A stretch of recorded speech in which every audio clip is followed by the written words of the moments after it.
खूनी कुआं। सीमा गर्मियों की छुट्टियों में अपनी नानी के गांव आई थी। सीमा नानी के घर पहुंचने के बाद अपनी नानी के पैर छूती है और उनसे आशीर्वाद लेती है। तभी उसकी नानी उससे कहती है, इतनी बड़ी हो गई मेरी सीमा, चल जल्दी से हाथ मुंह धो ले, मैं तेरे लिए खाना लगा देती हूँ। भूख लगी होगी ना? हाँ नानी, भूख तो लग रही है मुझे, आपके हाथ के बने हुए पीले दाल और चावल खाने की। कितना टाइम हो गया है मुझे आपके हाथ का बना हुआ दाल चावल खाए हुए। तू तो नौकरी में व्यस्त थी, तो तुझे कहाँ से टाइम मिलेगा अपनी नानी के लिए? और जब इतने टाइम बाद आई है तो ज्यादा टाइम के लिए रुक कर जाएगी तू। हाँ हाँ नानी, इस बार पूरे 2 महीने के लिए आई हूँ। सीमा की नानी अंदर जाकर उसके लिए खाना बनाने लगती है। सीमा कमरे में अकेली होती है, तभी उसे किसी औरत के रोने की आवाज सुनाई देती है। वो कभी खिड़की से बाहर झांकती है तो कभी दरवाजे से बाहर झांकती है। उसे समझ में नहीं आ रहा होता है कि आखिर रो कौन रहा है। तभी नानी खाना लेकर आ जाती है। वो अपनी नानी से कहती है, नानी कोई औरत रो रही है क्या? मैं जब से यहाँ आई हूँ तब से मुझे यहाँ किसी औरत की रोने की आवाज आ रही है। हे भगवान, कहीं ये वही तो नहीं? बोलो ना नानी। अरे कोई नहीं रो रहा, ये तेरे मन का वहम है। और तू ना अब खाना खा ले, ज्यादा यहाँ वहाँ की बातों में ध्यान मत दिया कर। जल्दी से खाना खा और फिर मेरे साथ आ जा मेरे कमरे में, दोनों बैठकर खूब सारी बातें करेंगे। ऐसे ही अगले दिन सीमा अपनी नानी के साथ गांव के बाजार जा रही होती है। उसी रास्ते में फिर से किसी औरत के रोने की आवाज आती है। वो अपनी नानी से कहती है, अरे नानी, क्या सच में तुम्हें अभी भी किसी औरत की रोने की आवाज नहीं सुनाई दे रही? मुझे किसी औरत की बहुत बुरी तरीके से रोने और चीखने की आवाजें आ रही हैं। मैं बहुत परेशान हूँ नानी, आखिर ये कौन है? मुझे लगता है कि सीमा को शहर भेज देना चाहिए, यहाँ रहना उसके लिए ठीक नहीं। नानी बोलो ना, आप चुप क्यों हो जाती हो? सीमा तू घर चल, मुझे तुझसे बहुत जरूरी बात करनी है।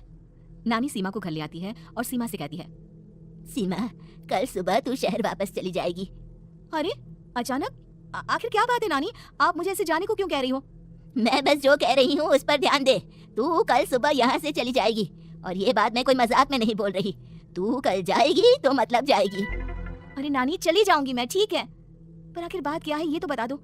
मम्मी से कोई बात हुई है या फिर मुझसे कोई गलती हुई है जो तुम मुझे अचानक से जाने के लिए बोल रही हो? देख सीमा, रात बहुत हो चुकी है और मुझे इस बारे में कोई बात नहीं करनी। चल अब चल के मेरे साथ सो जा, सुबह की बस पकड़कर तुझे शहर भी तो जाना है। सीमा को अपनी नानी का ऐसा व्यवहार देखकर बहुत ही अजीब लगता है। उसे कुछ समझ में नहीं आ रहा होता है कि आखिर उसकी नानी उसे अचानक से गांव छोड़कर जाने के लिए क्यों कह रही है। ये सारी बातें सोचते सोचते सीमा की आंख लग जाती है और वो अपनी नानी के साथ सो जाती है। ऐसे ही आधी रात को सीमा को फिर से किसी औरत की रोने की आवाज सुनाई देती है। वो उस औरत की आवाज सुनकर बार बार करवटें बदल रही होती है और तभी उसे सपने में भी एक अजीब सी औरत की परछाई दिखाई देती है, जो इतना चीख चीख कर रो रही होती है कि सीमा डरकर उठ जाती है। वो पूरे पसीने पसीने हो रही होती है। वो अपने आसपास देखती है तो घर में बिल्कुल शांति का माहौल होता है। सीमा घबरा जाती है। वो अपनी नानी को जगाने की कोशिश करती है, मगर उसकी नानी नहीं जगती। सीमा को फिर से उस औरत की रोने की आवाज सुनाई देती है। आखिरकार सीमा अपने आप को रोक नहीं पाती और वो घर का दरवाजा खोलकर बाहर निकलती है। आखिर ये माजरा क्या है? आज तो मैं पता करके रहूंगी। अब आवाज का पीछा करते हुए सीमा आधी रात को गांव के चौपाल के पास बने कुएं के पास पहुंच जाती है, जहां कुएं की चारों ओर बेड़ियां लगी होती हैं। उन बेड़ियों में लगे हुए ताले के साथ एक लाल रंग का कपड़ा और माता रानी का कलावा बंधा होता है। उस कुएं में से सीमा को किसी के रोने की आवाज आती है। सीमा परेशान हो जाती है। इस कुएं में कौन है? कौन है यहाँ? सुनो, कौन है? कौन रो रहा है? वो चिल्ला चिल्ला कर पूछती है और साथ ही लोगों को जगाने की कोशिश करती है, मगर किसी को भी उसकी आवाज सुनाई नहीं देती। अब सीमा खुद उस कुएं के पास की बेड़ियों और तालों को खोलने की कोशिश करती है और किसी तरह कुछ देर की मशक्कत के बाद सीमा उसको खोल भी देती है। और जैसे ही वो कुआं खोलकर उसके अंदर झांकती है, सीमा उस कुएं में गिर जाती है। इतने में उसकी नानी की नींद भी खुल जाती है और सीमा को पास ना देखकर नानी परेशान हो जाती है।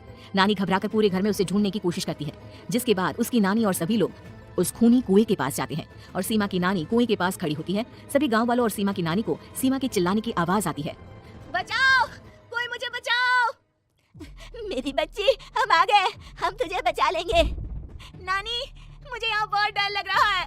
यहाँ इंसान की कटी हुई मुंडियाँ, हाथ, पैर और कंकाल है और खून भी है। नानी, मुझे डर लग रहा है। आप सब मेरी मदद कीजिए, नहीं तो ये खूनी कुआं मेरी बच्ची को भी खा जाएगा।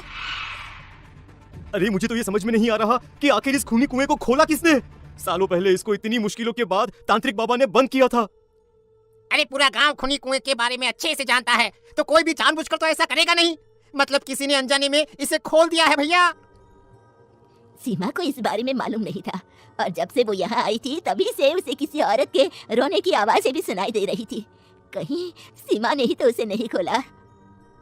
अगर ऐसा है तो फिर सीमा का बचना बहुत मुश्किल है। वहीं कुएं के अंदर सीमा रोते हुए बैठी होती है कि उसे आवाज सुनाई देती है जो कुएं के बाहर खड़े गांव वालों में से किसी को सुनाई नहीं देता। आज सालों के बाद मुझे ताजा खून मिलेगा। तेरा खून पीकर आज मैं अपनी प्यास बुझाऊंगा। कौन है? कौन है?